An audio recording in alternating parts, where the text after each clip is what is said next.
Good morning dear student, स्वागत करते हैं आपका ऑनलाइन स्टडी में। जैसा कि क्लास 10th के लिए हम लोग इसके पहले बहुत सारे वीडियो आप लोगों को प्रोवाइड कर चुके हैं, दे चुके हैं और आशा करते हैं कि आप लोग उसको ध्यान से देखे भी होंगे, समझे भी होंगे और जो चीज़ नहीं आती है आप लोग हमारे व्हाट्सएप ग्रुप से जुड़कर पूछे भी होंगे। अगर नहीं ऐसा कर रहे हैं तो आप लोग प्लीज़ मेरे व्हाट्सएप से जुड़ के जो भी परेशानी हो आप लोग उसको पूछ सकते हैं, ठीक है।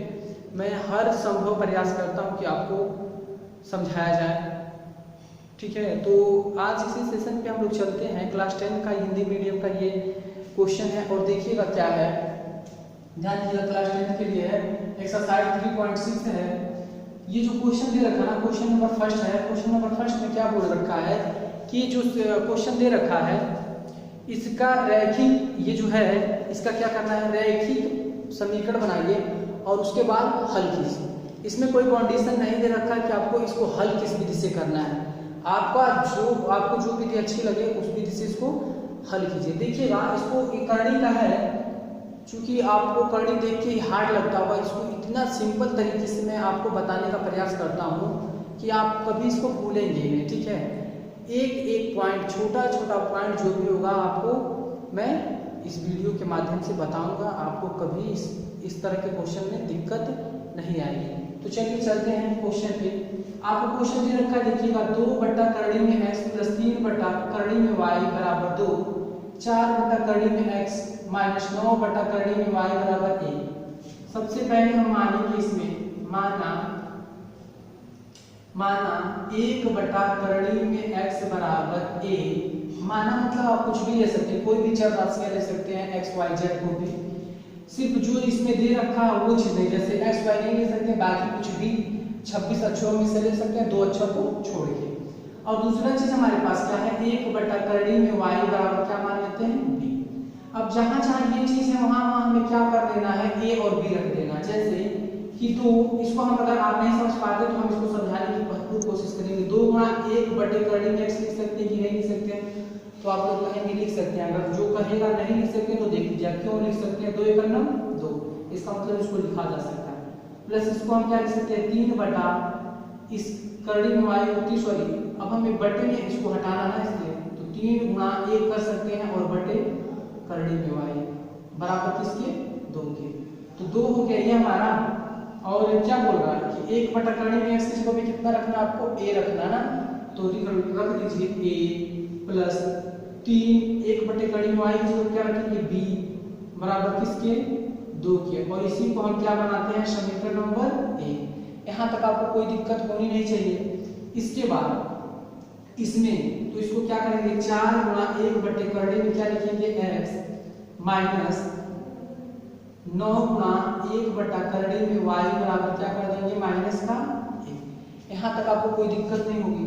अब देखिएगा 4 1 बटा करड़ी में x की जगह पे हम क्या लिखेंगे, a माइनस 9 1 बटा करड़ी में y की जगह पे क्या लिखेंगे, 1 मिनट ध्यान दीजिएगा। इसके बाद क्या करेंगे,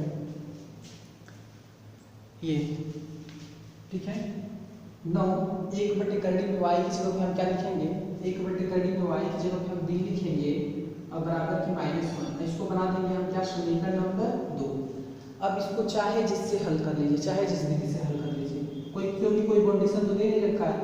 तो देखिएगा समीकरण 1 में अगर हम विलोपन विधि से इसको हल करते हैं, किसको, विलोपन विधि से हल करने पर, विलोपन विधि से हल करने पर, इसको विलोपन विधि से हल करेंगे अगर, ध्यान दीजिएगा, तो कैसे करेंगे, 2a आपका ना, तो यहाँ देखिए क्या है, 4 है ना, इन दोनों का जो अचर राशि उसको बराबर करना होगा।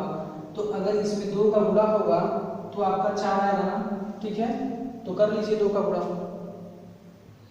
तो समीकरण में हमें क्या करना होगा, 2 का गुणा। तो लिखेंगे समीकरण 1 गुणा 2, इसका मतलब समीकरण 1 में 2 का गुणा करना है, ठीक है। 2 दूना 4a और 3 में करेंगे 3 दूना 6b और 2 दूना क्या हो जाएगा 4, और इसको क्या बना देंगे हम, समीकरण नंबर 3।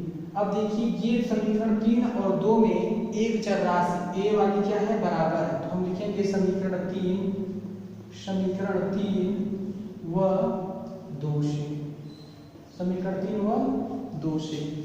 तो 3 वाला ले लेते हैं 4a प्लस 6b बराबर 4 के, और ये लेते हैं 4a माइनस 9b बराबर माइनस 1 के। लाइनिंग बनाते हैं हम लोग। उसके बाद क्या करते हैं, अगर दोनों चर राशियां समान हैं, दोनों चर राशियां क्या है, समान हैं, और चिन्ह दोनों का एक ही है, तो हम क्या करेंगे, यहाँ पे लिखते हैं घटाने पर।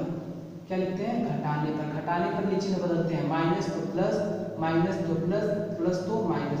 4 से 4 कट गया ना। अब देखिएगा ये दोनों ही क्या हो गए आपस में मिलके, 9 और 6 कितना हो जाएंगे आपका 15 भी हो जाएगा।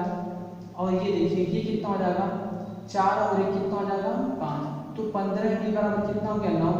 तो b बराबर आपका कितना हो जाएगा 5/15। तो 5 से इसको काटेंगे, 5 कम 5 5 दिया था 15।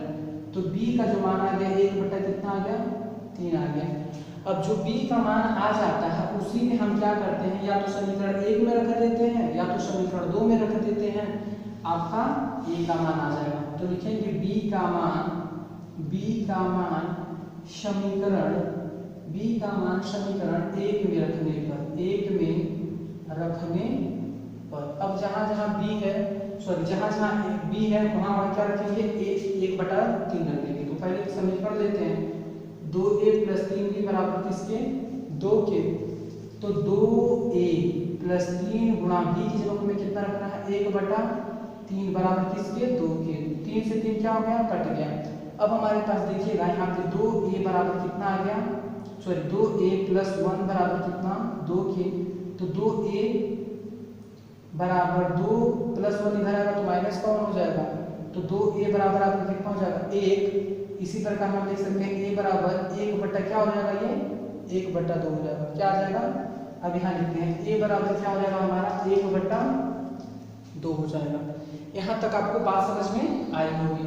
चूंकि हम देखिएगा अब हमें क्या पता चल गया कि b का मान 1/3 निकल गया और a का मान कितना निकल गया 1/2 निकल गया। 2 मान निकल गए। अब इसको हमें किसमें करना है, सेट करना है इसमें। देखिएगा तो 1/, क्या हमारे पास है करड़ी में x बराबर क्या माने है a ना, तो a लिखिए 1 करड़ी में x बराबर a की जगह पे हमारे पास क्या है, a की जगह पे 1/2 निकाले तो 1/2 निकालिए। तो 1 से 1 कैसे डिवाइड हो जाता है, तो करड़ी में x बराबर आपके पास कितना आ गया 2।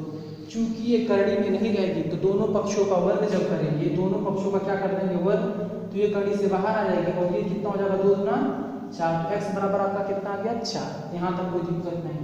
इसी प्रकार 1 करड़ी में y बराबर b माने थे, तो 1 करड़ी में y बराबर b की जगह को हमें कितना रखना है 1/3, क्योंकि b का जो मान आया हमारे पास 1/3 आया। तो 1 क्या लिखिए 3 से, तो करड़ी में y बराबर या b क्या हो जाएगा 3।